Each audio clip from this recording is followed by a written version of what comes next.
Hello नमस्कार दोस्तों, मेरा नाम मोहम्मद जाहिद और मैं फिर से आप सभी का स्वागत करता हूं आपके अपने यूट्यूब चैनल भारतीय रोजगार में। और गाइस, इस सेशन में हम 1857 ऑफ रिवोल्ट का क्लास 2 लेकर के चलेंगे। देखिए, मैंने यहाँ पे डाला भी है पार्ट 2, ठीक है ना। और पिछली क्लास में मैंने ऑलरेडी आपको सम कॉजेस बता दिए थे, ठीक है ना। मैंने आपको कुछ कॉजेस समझाने की कोशिश की थी, उन्हीं कॉजेस को हम आगे बढ़ाएंगे, ठीक है।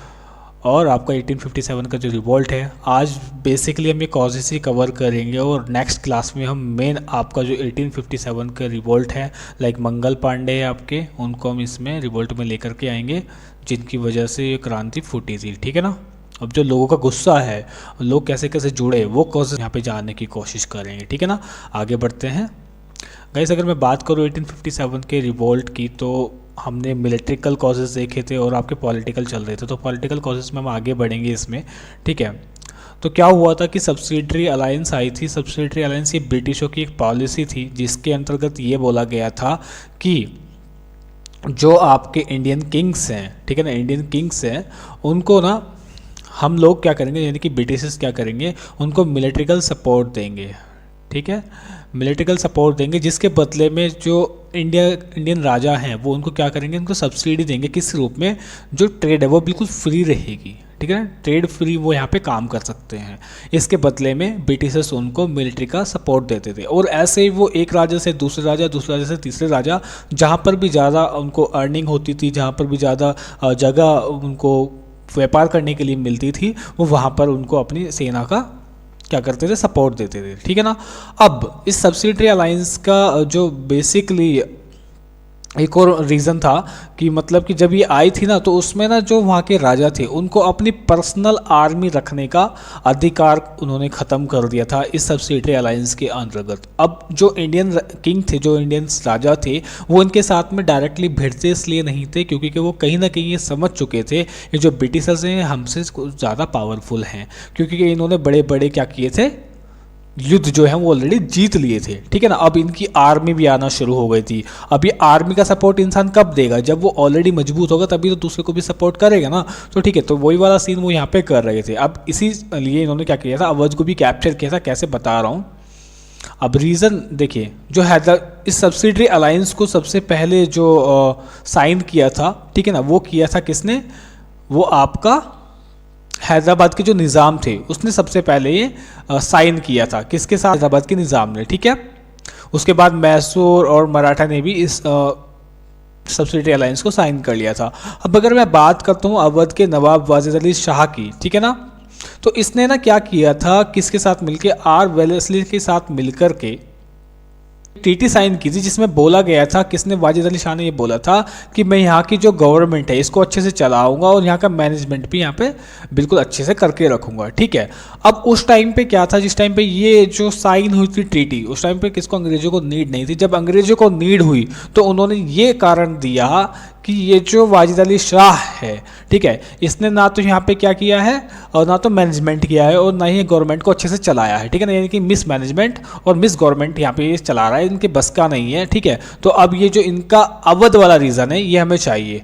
तो इन्होंने किससे? वाजिद अली शाह से ये अवध वाला रीज़न ले लिया था, मतलब कि कैप्चर कर लिया था डायरेक्टली, ओके, छीन लिया था उनसे, ओके। तो ऐसे था। तो जब ऐसा करेंगे आप, तो लोग तो गुस्सा आएंगे ना। आप ज़बरदस्ती कोई चीज़ ले जा रहे हो अपनी पॉलिसी उनके ऊपर थोप करके, तो वो चीज़ तो गलत है ना। तो लोग यहाँ पर से भी गुस्सा आए थे, ठीक है ना। फिर जब 1857 का रिवोल्ट हुआ, तो लोगों का गुस्सा वहाँ जा करके फूटा था। अब आगे अगर मैं बात करूँ इकोनॉमिकल कॉजेज़ की, तो उसमें देखिए, मैंने आपको बताया था जो ब्रिटिशर्स थे, तो उनके ना जो टैक्सेस थे वो काफ़ी हाई हो चुके थे, ठीक है। अभी मैंने आप प्रीवियस क्लासेस में सारी चीज़ बताई थी, कौन कौन से आपके सारे सिस्टम बताए थे, और कैसे कैसे कौन आपका जो जमींदार है, ठीक है ना, ब्रिटिशर्स जमींदार और पीजेंट, मैंने वो सारी चीज़ें आपको समझाई हुई है। कैसे जमींदार इनके ऊपर टैक्सेस पे टैक्सेस लगाता था, और जो आपके पीजेंट थे वो फिर जाते थे मनी लेंडर के पास में, वहाँ से भी बेचारा कर्जा ले रहा है, किसके ऊपर? ज़मीन के ऊपर, और कर्जा लेकर के मनी लेंडर, उसको मनी लेंडर को भी दे रहा है हर साल, मतलब कि ब्याज खाते थे वो, ठीक है। उसको नहीं देगा तो ज़मीन चली जाएगी। और जो पैसा आता था वो किसको देता था? ज़मींदार को। ज़मींदार किसको पे करता था? ब्रिटिशर्स को, वो भी 91%, और सिर्फ ज़मींदार दिखाता था उनको, ठीक है ना। वो सारी चीज़ें मैंने आपको समझाई हुई, यहाँ पे हम डिस्कस नहीं करेंगे ज़्यादा। तो एक तो आपका जो लगान है वो काफ़ी अप हो चुके थे, और जो इंडियन प्रोडक्ट्स हैं, ठीक है, उनकी वैल्यू डाउन हो चुकी थी क्योंकि इंडिया में क्या आ चुकी थी, फैक्ट्रीज आ चुकी थी। कैसे, किस वजह से आई थी फैक्ट्रीज आई थी भाई यहाँ पे, जब क्या आई थी, एक थ्योरी आई थी, कौन सी, बुलियनिज्म की, ठीक है ना, जिसके पास में जितनी ज़्यादा कॉलोनीज होंगी, जिसके पास में जितना ज़्यादा बुलियंस होगा, यानी कि गोल्ड होगा, अच्छे किस्म के जो महंगे मेटल होते हैं वो होंगे, ठीक है ना, गोल्ड, ठीक है, तो वो कंट्री कितनी उतनी ज़्यादा ताकतवर होगी, पावरफुल होगी, ठीक है ना।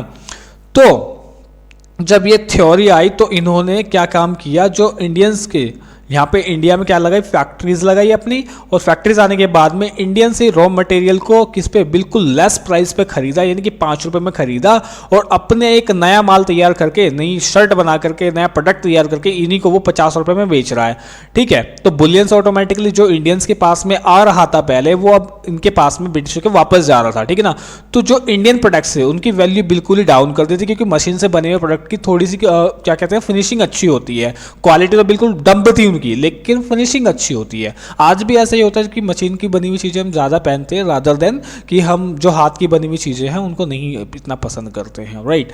तो वो चीज़ थी, तो इंडियन प्रोडक्ट चलेगा। तो फिर लैंड रिवेन्यू सिस्टम मैंने आपको बताई है, जो मतलब कि परमानेंट सेटलमेंट सिस्टम आ गया था, फिर रेतवारी आया, फिर महालवारी आया, सारी चीज़ें मैंने आपको समझाई हुई हैं।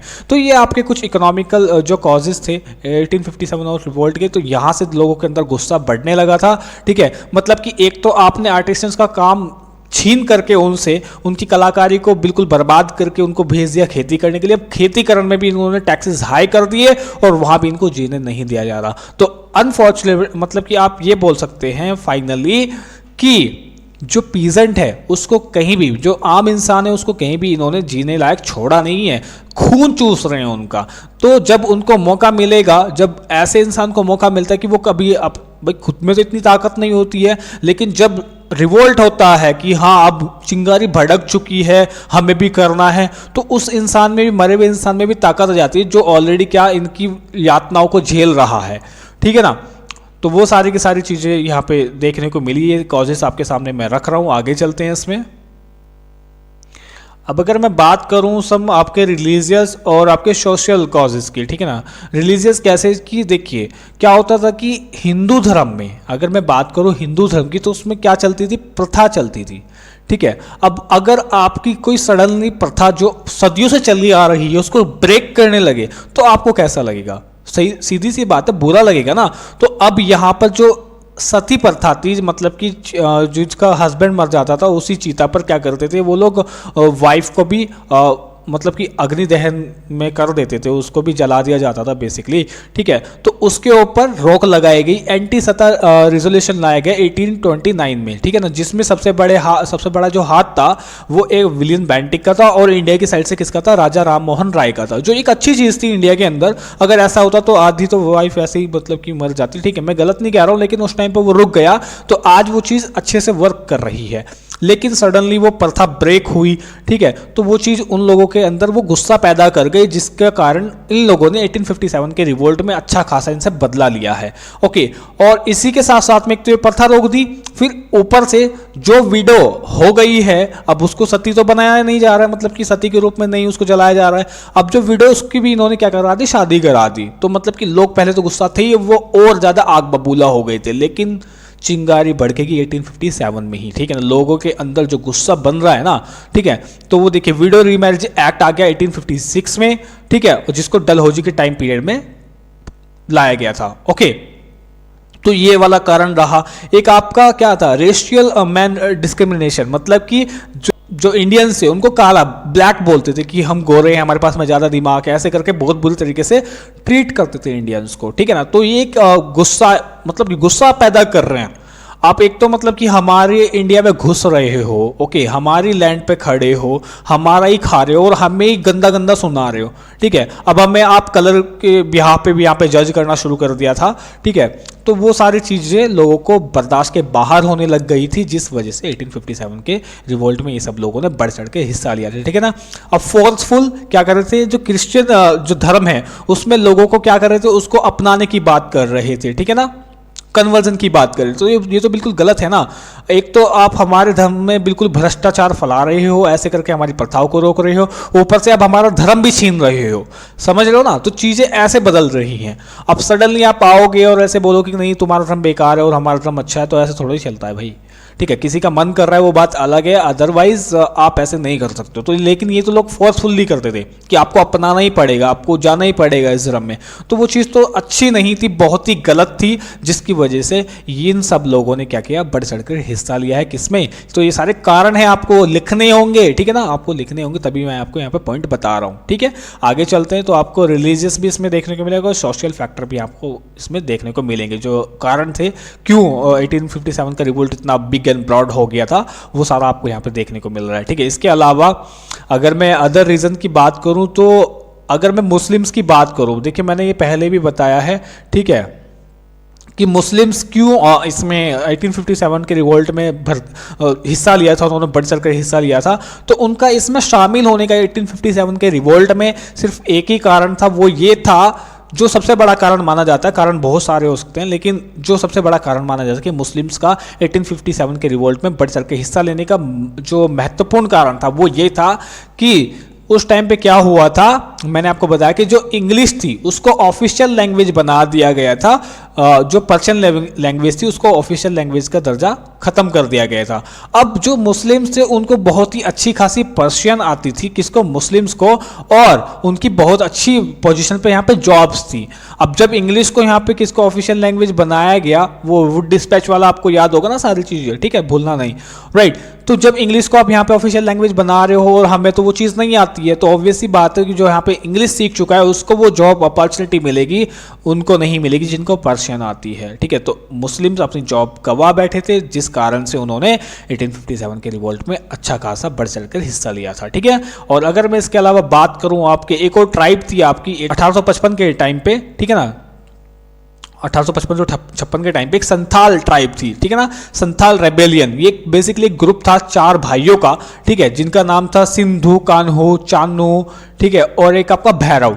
तो इन 4 लोगों का ग्रुप था बेसिकली। और ये आज के अगर मैं बात करूं, जो झारखंड वाला रीजन है, उस टाइम पे बंगाल वाला रीजन के पार्ट में आता था, बंगाल वाले पार्ट में आता था, तो अब ये झारखंड हो गया है, ठीक है। तो उस टाइम पे ये वहां के लोग थे, जो संथाल ट्राइब थी वहां से बिलोंग करती थी बेसिकली। और इन्होंने जो युद्ध छेड़ा था वो जमींदारी के खिलाफ छेड़ा था, मतलब जो जमींदारी होती थी, जमींदारी सिस्टम जो था उसके खिलाफ छेड़ा था। ये जो अपना इन्होंने रिवोल्ट शुरू कर दिया था, लोगों को, सॉरी, उनको ब्रिटिशों को मारना शुरू कर दिया था। वो क्यों? जो जमींदारी सिस्टम था, जमींदार कैसे लोगों को, तुम्हें पता ही है ना कितने हाई लेवल पे वो टैक्सेस लेते थे। उनको तो क्या करते थे, अगर मैं 1000 कमा रहे हैं ना तो ब्रिटिशों को दिखाते थे 100, और 100 में से भी 91% देते थे, और बाकी का कितना 900 तो खा ही रहा है और ऊपर से 9% ले रहा है, यानी कि मतलब कि कितना ज़्यादा वो खाता था, कोई लिमिट ही नहीं है। क्योंकि ब्रिटिशों ने ये लिमिट तय नहीं की थी कि हमें देना आपको कितना है कितना नहीं, ठीक है ना। तो जमींदार इसमें बहुत अच्छा खासा अपना पेट फुला रहा था। मैंने आपको पिछली क्लासेस में सारी चीज़ें बताई हुई हैं। और ये जो संथाली थे, संथाल रेबिलियन जो ग्रुप था, ये बेसिकली इन 4 भाइयों का, ये जो वॉर की टेक्निक इस्तेमाल करते थे वो थी आपकी gorilla war technique. Gorilla war technique ये होती है कि छुप करके वार करते थे, मतलब कि रेत में छुप जाते थे, उनको पता ही नहीं चलता था कि कहाँ से गोलियां चल रही, कहाँ से, सॉरी, ये तीर वगैरह चलते, देखिए तीर वगैरह का यूज़ करते थे ऐसे, ठीक है ना, छुप करके वार करते थे। उस छुप करके जो वार करने की टेक्निक है उसको गोरिल्ला वॉर टेक्निक बोलते हैं, ठीक है। तो ये आई होप कि आपको समझ में आया होगा, ठीक है। तो इन्होंने भी अपना जो 1857 का जो रिवोल्ट है, मतलब कि आप ये देखिए कि इन्होंने किस लिए ये युद्ध किया, किसके, ब्रिटिशों के खिलाफ में, क्यों आवाज़ उठाई, क्यों इन्होंने हथियार थान लिए, वो इसलिए थाने थे क्योंकि जो जमींदारी सिस्टम था कौन लेकर के ब्रिटिशर्स लेके आए थे। तो लोगों ने फिर यहाँ देखा कि यहाँ शुरू हो चुका है काम, फिर उसके बाद में 1857 का रिवोल्ट आ गया, ठीक है। तो फिर तो क्रांति भड़की है, तो इन्होंने भी अपना योगदान दिया है, किसके खिलाफ में? अंग्रेजों के खिलाफ में। तो इसको भी हमने यहाँ पे इसमें जोड़ा है, लोग यहाँ पे जागरूक हुए थे कि हम ऐसे भी इनसे बदला ले सकते हैं, राइट। और कुछ इमीडिएट कॉजेज थे, इसके बारे में मैं आगे और डीपली बताऊंगा आपको। क्या हुआ था कि न्यू ईयर के टाइम पे ना एक नई प्रकार की क्या आई थी, राइफल आई थी, ठीक है, एक बंदूक आई थी बेसिकली। अब इस राइफल में जो कारतूस इस्तेमाल होता था, उस कारतूस के ऊपर यहाँ बाहरी हिस्से पर इसको ना छीलना पड़ता था मुंह से। अब ये जो छीलना पड़ता था, ये जो चीज़ है इतनी हिस्से की, उस पर चर्बी लगी होती थी, किसकी, पिग की और एक आपके काऊ की, ठीक है ना। अब जो इसमें ब्रिटिश की आर्मी में है, उसमें इंडियंस में जो थे वो हिंदू भी थे और एक आपके मुस्लिम्स भी थे, ठीक है ना। अब ये जो दोनों लोग थे, मुस्लिम्स के लिए तो पिग बेकार, मतलब कि वो नहीं छू सकते इसको, और हिंदुओं के लिए काऊ बहुत मान्यता रखती है, ठीक है। तो इनकी चर्बी को वो कैसे छू सकते हैं, और ऊपर से ये लोग झूठ बोलते थे कि इसमें इन चीज़ों की चर्बी नहीं है, और उनको मुंह से छीलने के लिए मजबूर किया जाता था। तो इसी के खिलाफ किसने आगे चल करके मंगल पांडे ने रिवोल्ट छेड़ा था, और वो 1857 की क्रांति का रूप ले गई थी। बहुत ही बिग एंड ब्रॉड क्रांति हुई थी, ठीक है ना। बहुत ही बड़े लेवल पे रिवोल्ट हुआ था, फिर उसको बाद में दबा लिया गया, तो वो हम आगे डिस्कस कर लेंगे जैसे कि मैंने कहा। तो आप अभी ये मोटा माटी से समझ करके चलेंगे, ये सारे के सारे कॉजेज थे। ओके, आई होप कि आपको यहाँ तक क्लास समझ में आ रही होगी कि आपको क्लासेस को लिंक करके चलना है। देखिए, जब आप कड़ी से कड़ी मिलाएंगे ना, तो आपको सारी चीज़ें समझ में आएंगी। मैंने इसीलिए ज़्यादा लंबी क्लास नहीं ले रहा हूँ ये, ठीक है। कल हम क्या करेंगे, कल हम बिल्कुल 1857 के रिवोल्ट को अच्छे से समझ लेंगे। उसके बाद हम जो विफल रहा रिवोल्ट, मतलब कि कैसे दबाया गया, उसके बारे में समझ लेंगे। तो टोटल आपकी 4 क्लासेस हो जाएंगे, चारों क्लास में आपका 1857 का रिवोल्ट कवर हो जाएगा। Okay, well, thank you so much हमारे साथ में ऐसे बने रहने के लिए। ऐसे बने रहिए।